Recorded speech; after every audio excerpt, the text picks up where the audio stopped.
Hi hello, one more vlog and one more healthy recipe.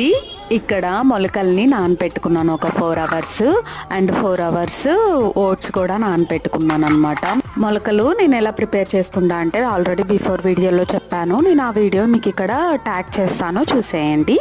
ఏమేమి use చేస్తానంటే వేరుశనగ పప్పు, తెల్ల శనగలు అండ్ పెసలు అండ్ సజ్జలు అండ్ అలసందలు, బొబ్బర్లు కూడా అంటారు కొన్ని ప్లేస్లో.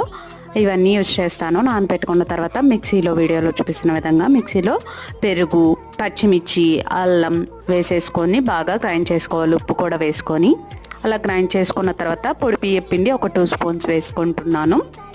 సో దీన్ని ఏమంటారు, ఏ దోశ అంటారు, మొలకల దోశ ఆర్ ఓట్స్ దోశ, మొలకల ఓట్స్ దోశ అలా అనొచ్చు. సో హెల్దీ కాబట్టి మీరు ట్రై చేయొచ్చు, ప్రాబ్లం ఏముండదు. ఇలా దోశ వేసుకొని కొబ్బరి చట్నీతో సర్వ్ చేసుకుంటే సూపర్ ఉంటుంది. ట్రై